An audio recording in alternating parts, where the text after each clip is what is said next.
Hello guys, my name is Marcus Mia. Welcome to my YouTube channel. In this video, we're going to be talking about 3 growth ETFs that I'm actually buying and holding forever. And I'm going to be trying to be as transparent as possible. On your screen, you're going to see exactly the ETFs that I'm buying, the value of them, the shares. And on your screen, you should see like a live Fidelity account showing that it bought over $100 of VGT, another share of SCHG, and then another $100 into QQQ. So I am putting the money, or my money, where my mouth is, in buying these ETFs for you guys and for my future and my stock market journey. So on your screen, we could see the ETFs that I'm buying. So the first one is going to be ticker symbol QQQ, which is the Invesco QQQ ETF by Invesco, which is a NASDAQ 100 ETF. The value in it is just over $1,468, or just over 4.628 shares of it. My second holding is in VGT by Vanguard, which is an information technology ETF. I have just over $1,562 in it, or just over 4.135 shares. And my last ETF that I have been buying of growth value is Charles Schwab's Large Cap Growth ETF, ticker symbol SCHG, with a value of over $1,301 and exactly 20 shares. So I have been trying to build a position in growth ETFs in the midway of 2022 when the market really took a big dip. I took an advantage in buying these ETFs. I am primarily a VO investor. I do believe in index fund investing. So if I have $100, I try to take about $15, $20 and put it in growth ETFs to have a little bit more diversification in my portfolio with more growth plays. So I do have the majority of my money tied up in an ETF that tracks the S&P 500 like VOO. But I do love growth ETFs, which is why I buy some money in it. So let's look at the what a growth ETF is. For some of you guys who don't know, a growth ETF invests in stocks of companies with potential for above average growth. So these are most likely going to be tech stocks such as Apple, Microsoft, Nvidia, Tesla, etc. The core, the top holdings are going to be in these tech stocks that have high growth, high potential for higher returns. Is that they aim at achieving capital appreciation that's above average returns of the stock market.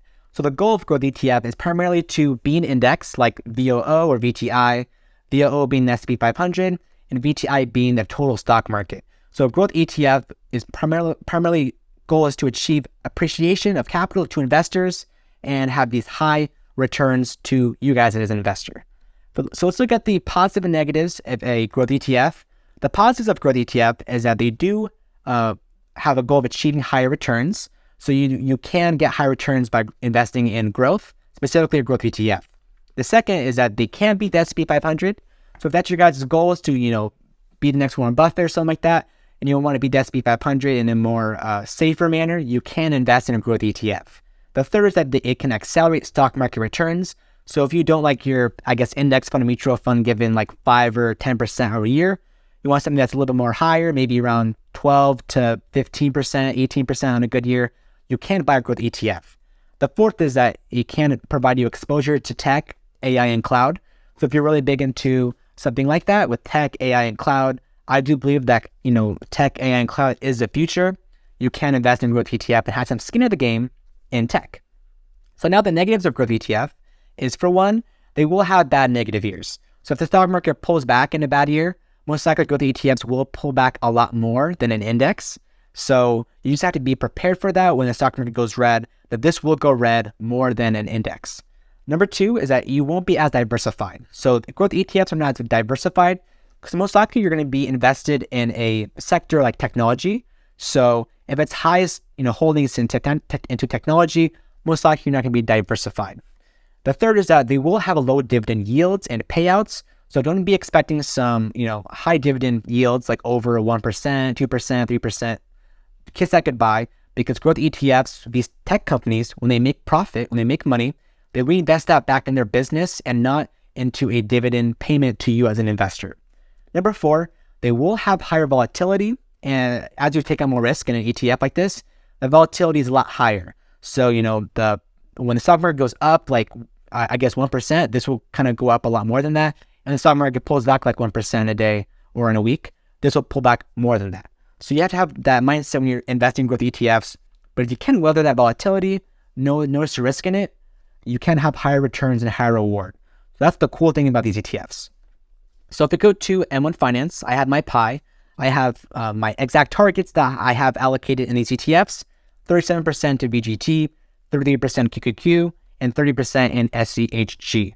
So we can see, I'm going to go one by one on all these ETFs, exactly what they're about, the returns, and exactly my thought process of why I bought them, and more information about that. So let's get started. So the first one is BGT. Now, BGT is an information technology ETF. As you can see, it tracks a market cap weighted index of companies in the U.S. information technology sector. So these top holdings are 22% Apple, 18% Microsoft, NVIDIA, Visa, etc. So you do get a higher allocation to these stocks. If we go to Seeking Alpha, we could see more about BGT at a glance. We could see that the holdings of it, 91% is into technology. So this has super high concentration, over 90% in tech and 6% financials. So this is a very more risky ETF than the other ones I'm going to be talking about. You do also get 367 stocks. So that's really cool about it. But most likely all of them are going to be in tech or some, maybe in financials. So if you look at the ratings for it, Seeking Alpha does give it a buy rating of 4.45.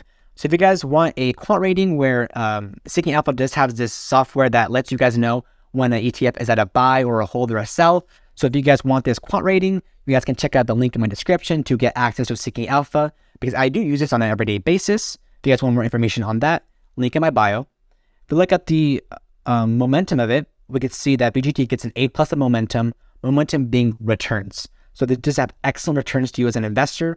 Within the past 5 years, we could see it has given over 128.89% returns. And in the past 6 months, this has given a 23.80% return. So this does give you high returns in the long run. And if you look at the expenses, it gets an A for expense grade as of 0.10 expense ratio. As we can see, the price return versus the S&P 500. In the past year, BGT gives over 2% return, 2.04%, versus the S&P 500's negative 0.32. So it has outperformed it in the past year. In the past 5 years, BGT has outperformed the S&P 500 once again with over 128% gains, and the S&P 500 is given only 69.84%. So as we can see on your screen, BGT has totally rocketed in the past 5 years to outperform the S&P 500, and I believe it's going to do it again in the next 5-10 years as well. In the past 10 years again, we can see BGT just totally crushed the stock market, 467% gains.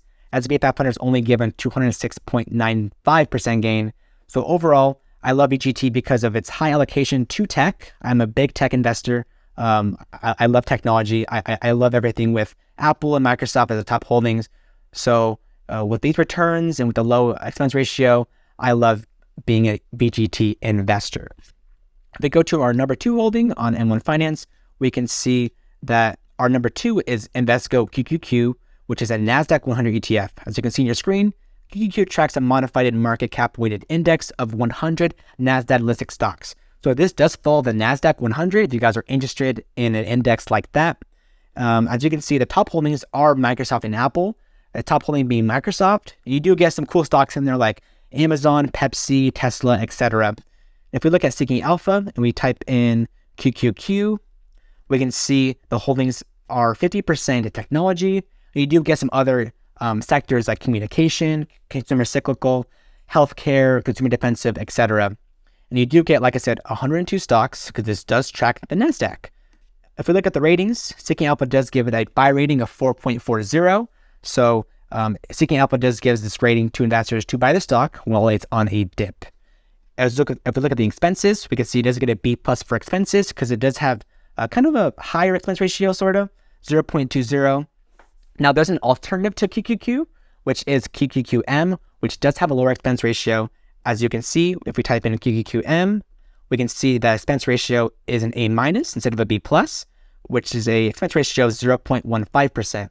The only downside of QQQM is the liquidity is only an A and not an A+, because it only has 9 billion assets under management, versus the QQQ, as we can see on your screen, has over 171 billion assets under management.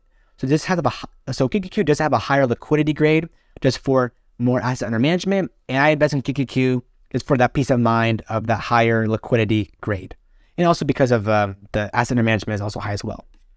If we look at the momentum, in the past 5 years, QQQ has given over 103.25% returns, with an A plus in the momentum grade. In the past 6 months, it has given 22.29% returns. So that's great to see. Great movement in the stock, great returns to investors. In the past year, QQQ has outperformed the S&P 500 with 0.28% returns versus S&P 500 only has a negative 0.32% return. In the past 5 years, QQQ has totally outrun the S&P 500 with 103.25% gains, and the S&P 500 only has a 69.84% return.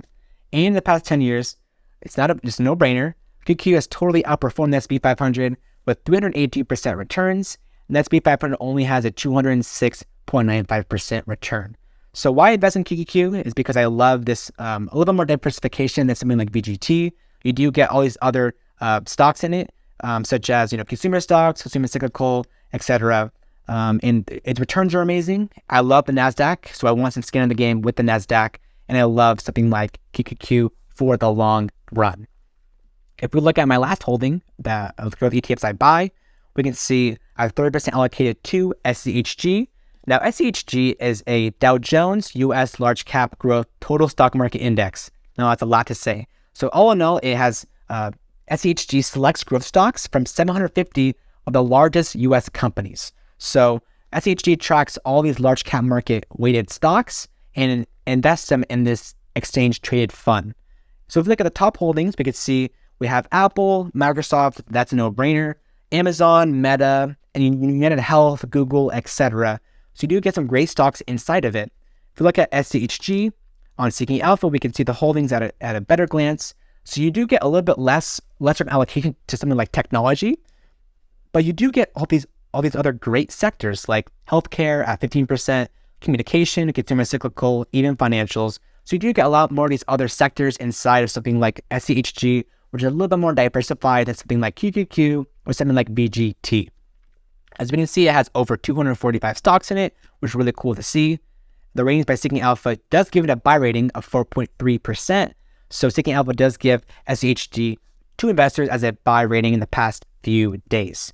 If we look at the expenses, no-brainer, A plus on the expense grade, 0.04% expense ratio, super low expense ratio. And if we look at the momentum, of course, it gets an A plus on or an A on the momentum grade for having some great returns to you as an investor, with over 87% returns in the past 5 years, and the past 6 months it has given a 19.36% return.